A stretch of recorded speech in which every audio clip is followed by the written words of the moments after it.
So let's look at this. What was this about? First of all, it was about youth. Faces of young people, right? That was both a concrete reality, but the young people were a metaphor for something more, because at that time, no young people were allowed to get involved in missions. This was an unthinkable proposition. And it broke all the rules. Lauren has been being called by some people who are starting to write the history of the church of the 20th century as the deregulator of missions. It's a great title. You try to put missions in a box, here comes Lauren Cunningham along, and by the work of the Spirit in his life, through this encounter with God, the boxes get shattered. And so today, this covenantal vision continues to call us to do what is not being done by others. It calls us to lead out apostolically, to birth fresh entrepreneurial initiatives in the Spirit in order to accomplish Great Commission goals. It calls us to a lifestyle of viral pioneering, co-creating with God and encouraging others to do new things in new ways. So that's point number one. It's about young people, always.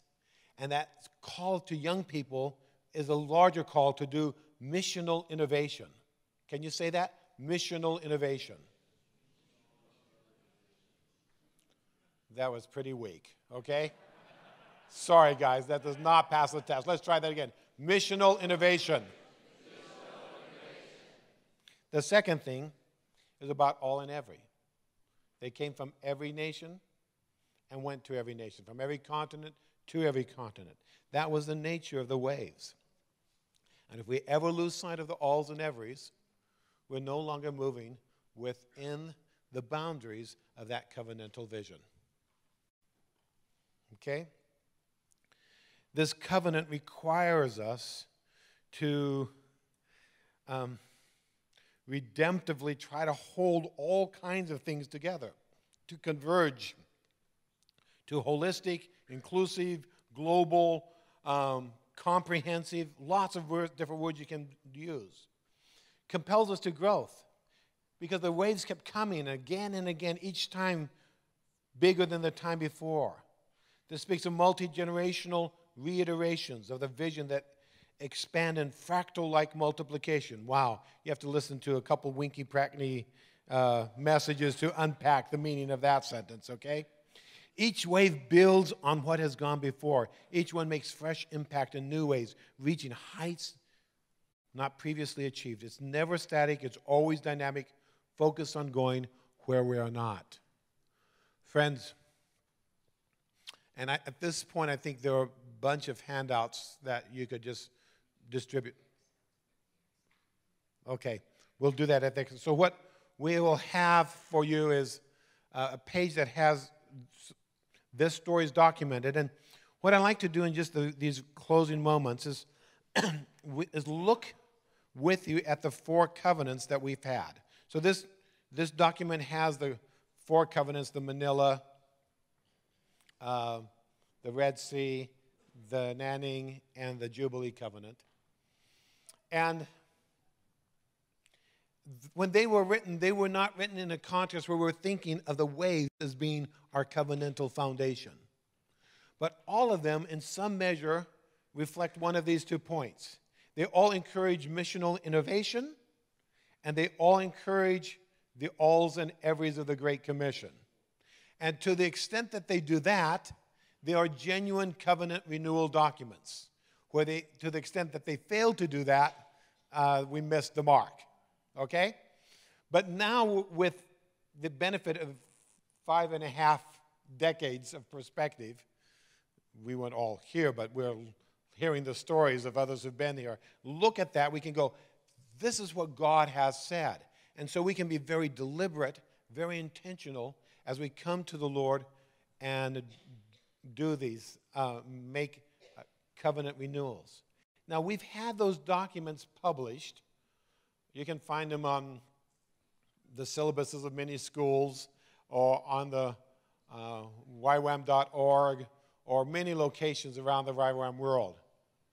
But what we've not had up till now is embedding the covenants in the story. So this document that you'll pick up has the concepts of this teaching, but then also embeds each of those 4 covenants in the story. It's like the scriptures. If we only had Ezra's covenant, if we only had the 10 Commandments, if we only had the Davidic covenant, and we didn't know the story of what happened before and after and surrounding that event, much of the impact of the actual text of the covenant would be lost to us. So we've tried to build the story because we realize as we're passing it on to next generations and cross-culturally, it becomes harder and harder when these precepts are disembodied or detached from the actual story. So in the last little bit, I just want to remind you of the stories. In the Manila Covenant, what was going on, this happened in 1988, and as the name suggests, in Manila, Philippines. And Floyd McClung was giving leadership to the mission. It was the first time Lauren had just passed over the presidency. And one of the highlights of that event was Kalafi Moala spoke urging that we would become soon majority, our leadership would be majority young people, majority women, and third worlders. And we were looking at how, as a group that had begun, as any movement begins in one place and one time, how to become genuinely more and more multicultural and be able to express the great diversity of the kingdom of God. We also, that was the place where the University of the Nations really was birthed. PAC-U had existed before, but at that place, that's where the U of N came. And we were in a meeting with leaders, and Tom Bloomer was the one who received this name from the Lord. And there was an immediate response from everyone. And so there are many elements to that story. And some of that is recorded for you so we can place the context. And the story was, this particular covenant was modeled after the Lausanne Congress, which had happened some 14 years earlier. And it was around the time that we were doing the torch run, where we were taking a flame that had first been lit in Jerusalem and taking to the end points, the northern and southernmost and easternmost and westernmost, but the cardinal points of all the continents and nations around the world. And we're moving into globalness like never before. This covenant talks about the Christian Magna Carta. And that was a really key thing. So all of that was in that covenant. So there were some new innovations and alls and everys. The Red Sea Covenant happened in 1992. Floyd was still giving leadership, and a small group, about a dozen or 15, were meeting in Sharm el-Sheikh on the Red Sea. And a couple, just weeks before, Gary Tissing, one of our elders in our story, he's not here, but he was for many years regional leader across North Africa. He had had an accident. He had lost an eye as a result of that accident. So he had only one good eye. And as people met in that place, I say we because I wasn't there, but it's my story, family story. It's our family story. As that group of 12, 15 met there, they were trying to resolve some issues with some of our staff that were working in Arab nations and our staff that were working in Israel, and just the challenges of how we, are we going to focus on the Jews or are we going to focus on the Muslims? And the answer was yes. And that we needed to have two eyes, two healthy eyes. That it's not, we can't live with just one eye, seeing only this need or that need. And to move towards reconciliation and inclusivity. And so the alls and everys were strong. And so the Red Sea Covenant talks about Jewish and Muslim and our call to demonstrate the love of God and proclaim the truth of God in appropriate ways to both of those peoples. But by doing that, it's not only about Jews and Arabs. It was about every place where there are historic conflicts.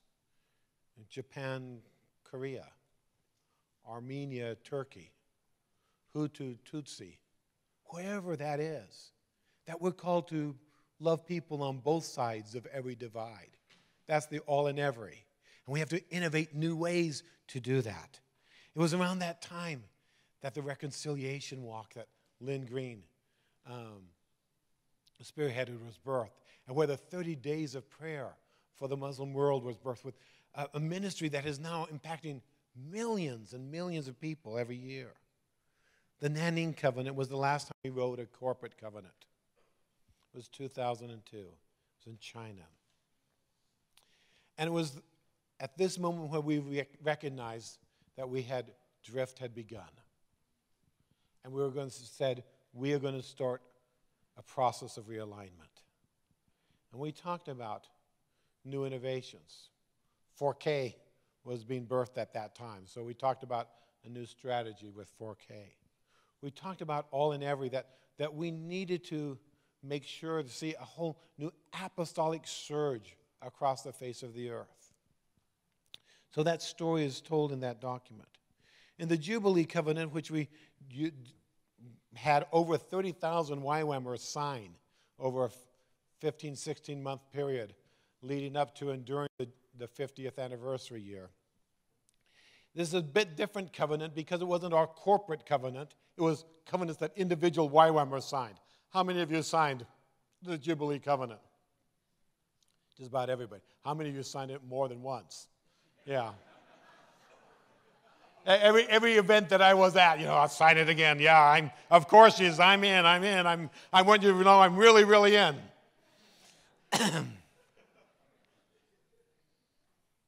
So maybe it's actually only 25,000 YWAMers who signed it. Which is, some of us wrote it many, many times. I don't know. But I think that today we have a unique opportunity. We have gone through a journey these last 12 years.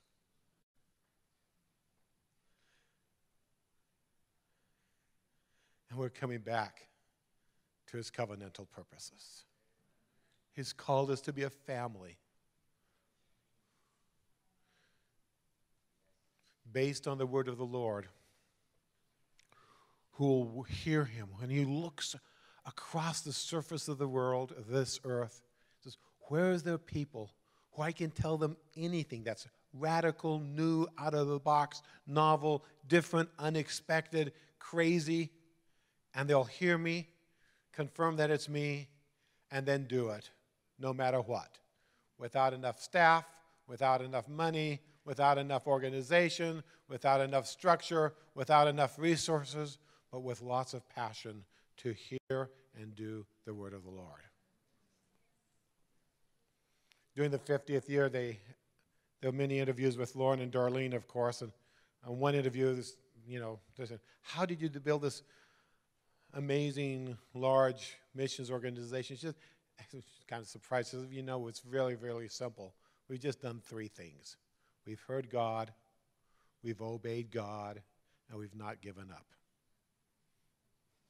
Say that with me. Hear God, obey God, don't give up. And it's just God's looking for people who are still committed to missional innovation. YWAMers do things all over the world that you can't find in any mission strategy book. Because it's like crazy insane that we do these things. But who would have thought, when you started reading the book of Esther, that God would use a beauty pageant to save his people from genocide? God loves to do unexpected things in unusual ways. That's our God. He's so creative. We would have been working on how to get rid of the harem system. And God says, no, I'll use this. Then we'll take care of the harem system. Amazing. So what is God doing now? What's next? What can we do as spiritual elders to make sure that we continue and indeed become increasingly more fruitful in the two distinctive aspects of our covenantal call? My friends, colleagues, brothers, sisters, if we will do these two things that are embodied in the essence of the covenant, of always championing young people, of always working to deregulate missions, always find a way to include someone who's been excluded, okay? Always pioneering new frontiers, always innovating, always listening and co-creating with God, doing that new missional thing. And we do not just for the things that are of immediate interest to us, but we're thinking, how can we do this in such a way that eventually it impacts all and every, inclusive, holistic, integrative, comprehensive. If we do those two things, it will guaranteed always put a smile on the face of our Father. This is what He's called us to be. This is what the uniqueness of our family. And we didn't vote on this. We're not stockholders who have annual meetings and make decisions about what new products we're going to launch with our company. We are sons and daughters who've been called by the living God. We've been given an inheritance. We've been given a call. We've been given a destiny. Let's walk in it. Let's walk in it. We're not a government where we sit down and we vote. Do we do this or do we do that? No. We're a people who begin with listening to the word of the Lord. Is that really you, God? If the answer is yes, we'll do it no matter the cost.